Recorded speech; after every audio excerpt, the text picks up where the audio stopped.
It feels good to be dry for a little bit. Yeah. But I did get wet today. You did. Oh, yeah. You got a couple waves too, so we were pretty jealous.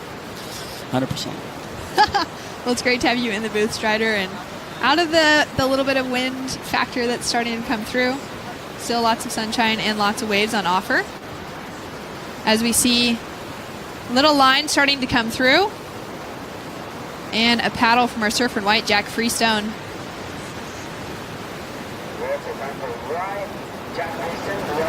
And welcome back to those of you tuning in from Fox Sport as we take a look at first of Jeremy Flores. Bogs the rail a little bit, so not the best of opening exchanges, guys. I love that body language. It just says it all. I mean, Jeremy never holds back. He wears his heart on his sleeve. The replay. Let's check this out, Rosie. Well, Jeremy just hooking it in that corner of this left-hander. Well, we mentioned that we were going to see the different body languages of Jeremy Flores. He looks engaged on this wave. Well, we got Jack. Look at this. We got a little fire. He looks pretty comfortable wearing a spring suit, big tail loft, and looking pretty freed up right. He really impressed me in Tahiti. He was just all out charging.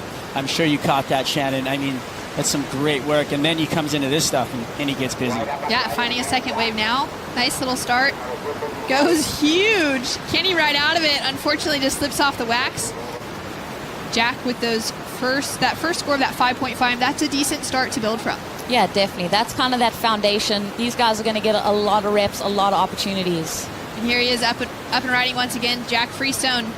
Nice check, throws tons of power into that closing maneuver. You look at how strong they are.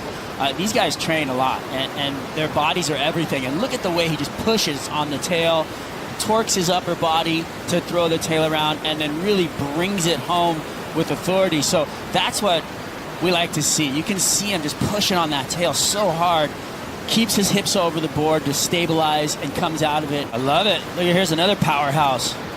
Michel Bourez on his backhand, finding a nice pocket to start off with. Just one turn and out.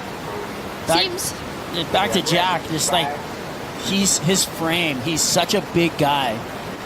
And those two-turn combos have been well rewarded, as we see Michel Bourez little sticky on that bottom turn. That's a smaller wave, so he kicks out. Doing it all in your second language. You're learning English because you have to, as we see Michel Bourez a better wave from him. Good to see him kind of link that together. We mentioned that body language. You could definitely see there was that little bit of relief and that little bit of staunch stance at the end there. Yeah. You know, I have to say, oh, sorry, let's get to action. Oh, quick up and out from, I think that was Jeremy Flores. That was aggressive. Flying. Jeez. Super aggressive. I love it, though, right? He's going fast. That's what we want to see. But I wanted to... Very close on the Jeep leaderboard. 13 and 14th respectively. As we see Jeremy firing on his backhand, but that body language at the end, Strider. Yeah, I can't help but love it and smirk at it, because you just, if you know Jeremy, you understand feeling it, and he wants to get rid of it. And Michel Bourez, the Tahitian, goes down on his first turn, so that's going to be a throwaway score. Michel currently sitting in second. 6-foot barrels that we saw, you know, in the days leading up to the competition. I mean, even bigger than 6 foot. We'll get back to that in a moment as we see a quick in and out from him. Jeremy Flores was surfing Le Nord just out front of the contest side at La Gravière. You know, the French fans want to see him do well too. The pressure. So much pressure riding on the shoulders of Jeremy Flores as he's now drives down the line but kicks out of that one. Wave not facilitating anything for him. Oh, he was at the US Open, Tahiti. He went to Japan for the ISA Worlds. He was in Le Mans for the Freshwater Pro, and now he's back in France competing. Well, here he is coming alive. Jeremy Flores, knifey first turn, finds the second section, putting in a few extra ounces into the finish. So coming alive, finding some drive in the opening turn. Strider. And he only needs a 3.71. So I think that's going to get him back in that conversation, bump him up into second. Let's see this wave from him. Engages that rail in that first turn. See that intent from his surfing too. A little bit of a switch up in that body language. Oof. I don't know. We'll see. I'm giving him the score, personally. So much pressure competing at home.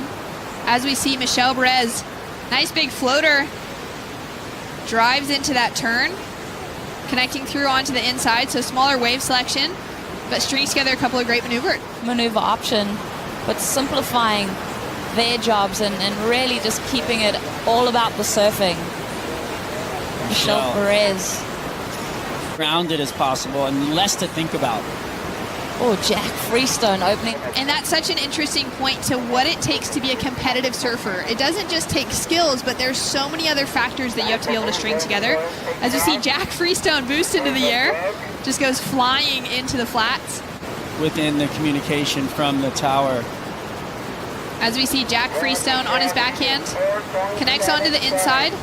Smaller wave selection, just kind of forcing things, trying to find some rhythm at the end of the heat.